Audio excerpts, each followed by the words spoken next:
Soundbite, an audio collection of bite-sized readings, Volume 3, Spring 2019. Two Short Weirds by Marcel St. Pierre. Late Night Diner.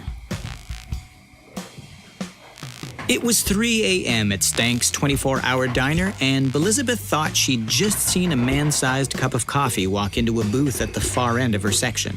Sure that she'd imagined it, she'd been working a double shift after all. She shook her head, laughed it off, and walked to the booth as she fished the pad and pen out of her apron pocket. "Can I take your," she began, stopping mid-sentence as you might expect, when she saw what was indeed a man-sized cup of coffee sitting in the booth reading the menu. "Elizabeth," said the cup, "it's me, Dad. I'm a man-sized cup of coffee now. I can explain."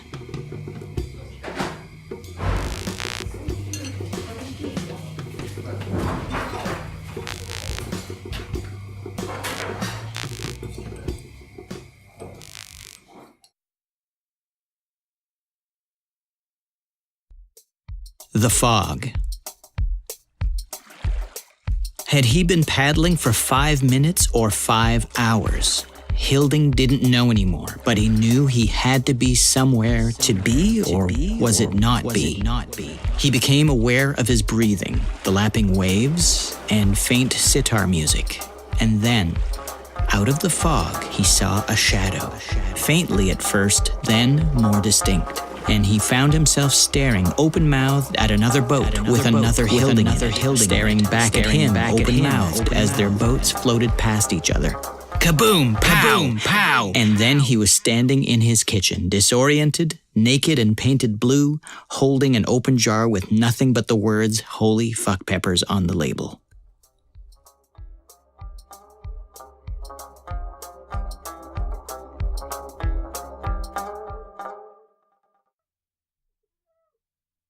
Two Poems by Sarah Abernethy. Bright shadowed eye glares through the barren galaxy, a ringed mirage. Black to its full core, unfold the doors of our world, seek beyond our eyes. Grasp at moving air, our spiraling atmosphere.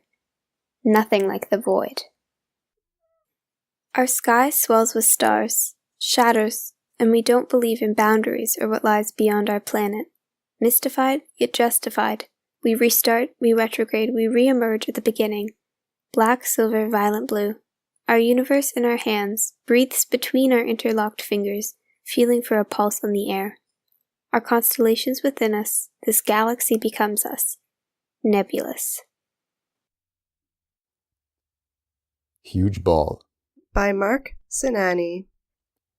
I'm back with a beer and a glass of milk for Bruno, and hear him talking to a girl.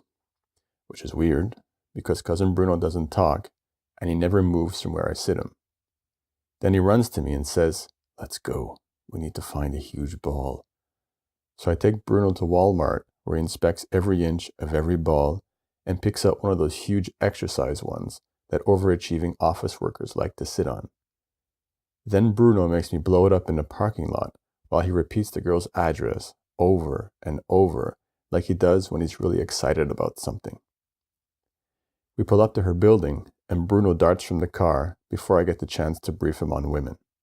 "Bruno!" I scream, but I only catch him once we're out on the girl's floor.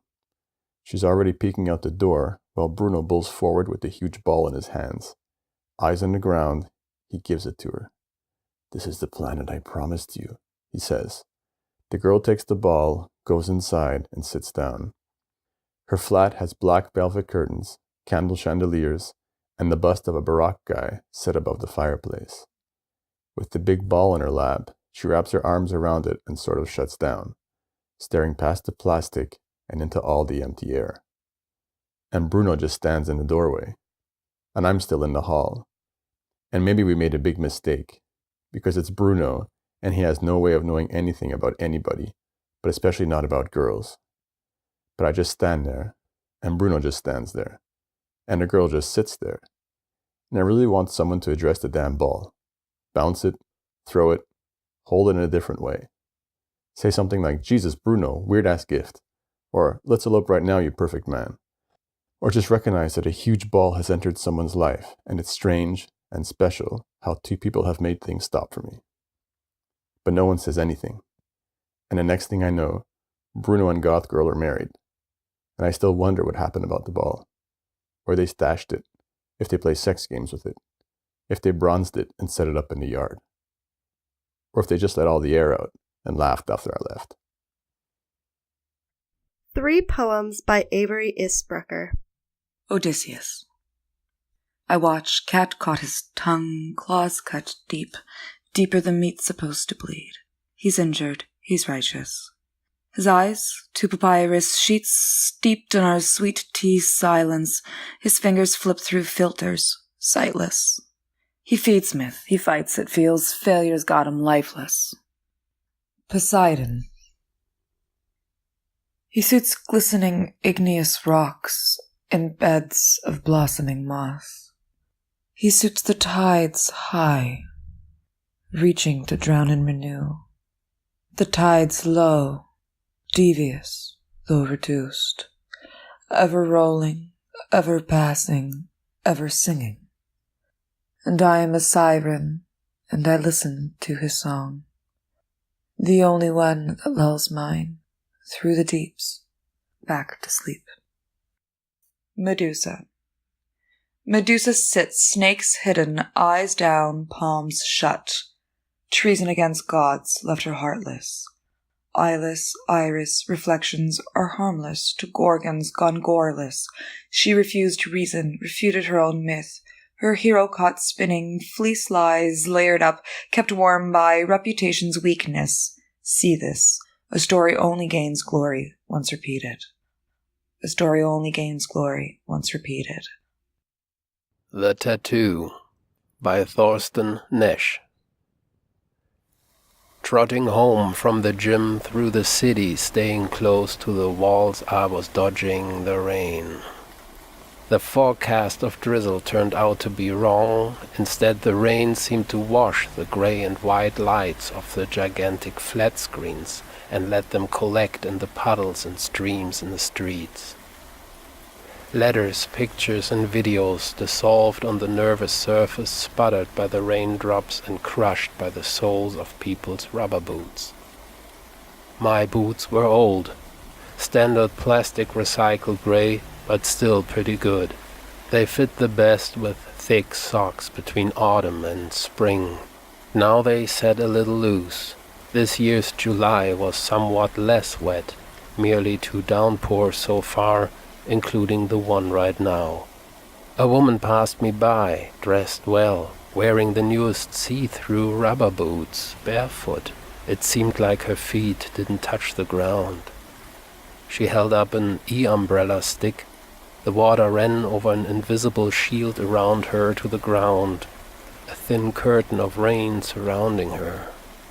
I bowed my head a little more and walked on until I got distracted by a laser ad of a new tattoo parlor zigzagging over the pavement. Heavy water drops exploded on my hoodie. My device vibrated in my pocket with the sound of an incoming message. The automatic reminder from my advisor account for my optional tattoo. Although only open for an hour, my device found the parlor already in the system. I flipped back the hoodie and entered the store. A terrarium-like warmth enveloped me, and a young man with a bent spine said, "Welcome." I nodded slowly, buying myself time. The walls were covered with tattoo posters, tribals and hearts, fake scars and animals, fantasy creatures and writings in all shades of gray. "What can I do for you?" Ginger scent in the air. I still could just walk out of here, walk away from the tattoo. Once it was done, it was done. A lifetime decision, a decision that had been a long time coming. But it came with a lot of perks. Say, do you do the no defibrillator tattoo? Naughty, sure. Disappointment fogged his words, rooted in the charge-free service he had to provide in his line of trade. Do you want the naughty centered or over your heart? And he continued talking more to himself while he opened a door to a back room. My first job in my own parlor is a noddy. I guess it can only go up from now on. I hoped. Prickly. By Andrea Vocab Sanderson. Prickly passion penetrates pretty epidermis. She keeps posturing her spine to receive this thistle and thorny embrace. She doesn't perceive the hostility with which it comes, pressing so fervently into her flesh. She is obliviously loving, recklessly and relentlessly loving. She sacrificed herself with scarlet blood, hugging her curves, trickling to the desert sand mixed with the moisture of her passion. This love hurts so good. Grief. She wonders why she is suddenly weak. Wonders why she is punctured and paralyzed to the point of immobility. It seems she didn't recognize the sharp, didn't discern the blades. She was too confused and focused on the lush. She was looking past the damaging daggers to the shade of smoothness on her lover's stem. She kept reaching for the flowering bud. She kept seeking petals and skin, so much so that she made her body bend to every needle point that came pushing in. Silly woman, didn't realize that cacti have no heart. Silly woman couldn't comprehend that her copious watering was unwanted and not needed for this prickly plant to grow. Yet, and still, she loved it so. Naked Curiosity by Jordie Skinner. Read by Jordan Bolay. My mom and dad were in a constant battle over the feather boas in our house. I'd be sitting on our stained green couch eating a no-name brand snack cake, the yellow wrapper tossed onto the cushioned table beside me, and my dad would run through the living room, ranting like a madman. "Where the hell is my yellow boa?" Within seconds, my mom would yell from the kitchen. I don't know, but don't touch my fucking blue one by the door. I'd have to turn up the volume on Scooby-Doo to drown them out. Zoinks! Jinkies! The situation with wigs wasn't much different. Despite our house's mess, in the upstairs living room where the stained green couch was, you could always find 4 styrofoam mannequin heads with wigs on them. There were 2 blonde wigs, one bob and the other with long straight hair. There was a jet black wig that was kind of like a mullet. Then there was a red wig, which my parents agreed was the sexiest one. They would have the biggest fights over the red wig. "You wore it last week," Dad would say. I don't give a damn if I wore it the last 7 weeks. I want to wear it on Saturday, Mom would say back, a lit Marlboro tucked in the corner of her mouth. I tried on the short blonde wig one time to see how it looked. It was too big on me and fell over my eyes. My mom walked in when I was admiring myself in our cracked bathroom mirror and got upset. Brett, you little bugger, those are for work. She took it off my head and put it back on the faceless skull of the first mannequin. Right after that, she hugged me and asked if I wanted a snack. I said yes, and she brought me a no-name chocolate pudding cup. Though they fought over the feather boas and wigs, and even makeup sometimes, my parents were usually nice to each other when they were dressed up. Dad would wear the black mullet wig, Mum's blue feather boa, and some kind of makeup that made him look like he had a fever, his cheeks red and shiny. Mom said that he looked frickin' hot, and the fellas are going to go ballistic. In turn, she would wear a tiny dress, fishnets around her legs, and one of the blonde wigs. Dad said, "You're gonna make so much money tonight, baby." There was just the 3 of us in the house, but sometimes we had visitors, friends of my parents. Different women would come over to drink and smoke with my mom. I remember one woman, Susan or Sharon, some S name, used to come over and pour red wine into my Darth Vader cup that I drank juice out of. This annoyed me because she wouldn't clean it right away and it would be stained red on the inside. The next time I drank out of it, the glass would smell like the inside of a smoker's mouth and make my orange juice a weird pinkish color. Mom's friends hung around when she'd be getting ready for work. First she'd make her hair, which was dyed blue and messy, really flat on her head using these little pins that she kept in a cereal bowl in her room. Once her hair was flattened down, she'd pick out a wig. After she put it on, she'd do her makeup. Standing in front of the cracked mirror, Mom would put red stuff on her lips and black stuff on her eyes and skin-colored stuff on her cheeks. When she was done, she'd look into the mirror and purse her lips like she was kissing an invisible stranger. Her friends would laugh and cheer as if they were watching a funny TV show. They always said things like, "Girl, you're going to clean up tonight." I liked it when she let me in the room to watch her get ready, but she made it clear to me and Dad that only she was allowed to use her makeup. One time Dad borrowed some, and she yelled at him for a whole evening. My dad had friends over too, but it was always men. They'd sometimes wear robes and wigs and makeup too, but most of the time they just came over in spandex or underwear. They'd go to the basement, and I was not allowed down there when they were there. My dad said I wasn't old enough to watch and that I had to stay upstairs. First he and his friends would grunt and scream. I'd hear their skins slapping against each other, and the ground shook as if they were really getting into it. Afterward, my dad and his friend either went outside to cool down or came upstairs to have a beer because the basement smelled too funky.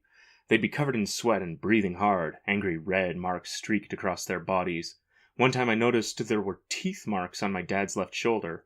I asked him what happened, and he looked over at his friend who was drinking a beer. "Nancy over here got a little too excited," he said. Then they both started laughing. I laughed along too, but had no idea what was so funny. I begged him to let me downstairs and see what they were doing. He told me the same thing every time I asked. "Sorry, bucko. You wouldn't understand." My mom didn't give much more information when asked. Don't be a nosy little twat. She'd then hug me and ask if I'd like a Coke, which was actually the real Coca-Cola and not some no-name brand. I would pout and maybe even tear up, but I'd also nod my head because I did want a Coke, the shiny red can with the swirl white letters being the most beautiful thing I could think of at the time. One day my dad's friend Tony came over. Tony told me to call him Uncle Tony.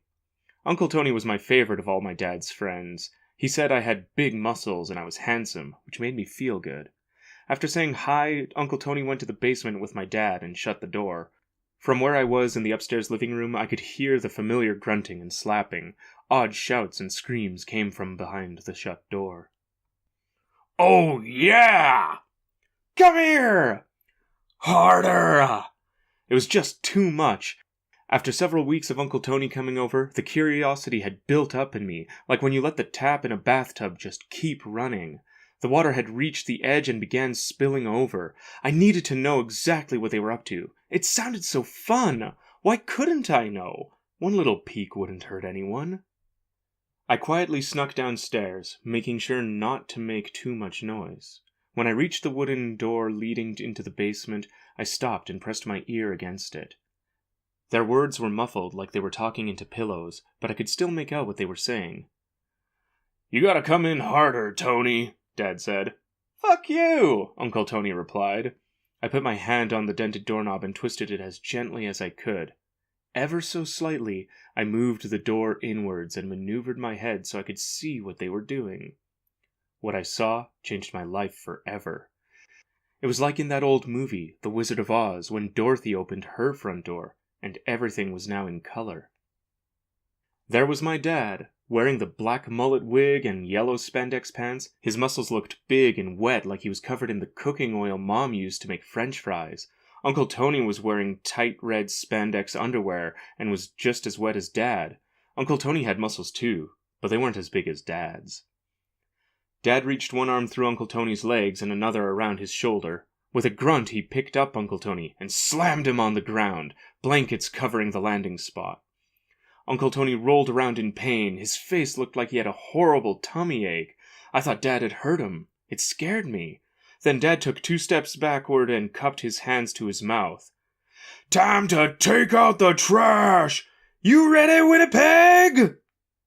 He took one big step forward and leapt into the air. His body came crashing down on top of Uncle Tony. Their 2 wet bellies high-fived each other. I was so shocked at what I was seeing that I didn't realize I had opened the door completely and was now standing in the doorway, my jaw somewhere near my toes. Dad, not yet noticing me, was still lying on top of his friend, hooked an arm around one of Uncle Tony's legs and scooped it up. He started slapping the carpet as Tony moaned loudly. 1, 2, 3! Whooping with excitement, my dad stood up. That's when he saw me. He didn't look mad. Instead, he had a smile on his face. It didn't match his wet body with the angry red marks on his chest and arms. Hey, bucko, he said, panting hard, his big, wet chest pushing in and out with each breath. He moved the hair from the wig out of his eyes. So, what'd you think? That's the day I found out my dad was a professional wrestler. I found out my mom worked at a strip club much later. It was the beginning of something wonderful.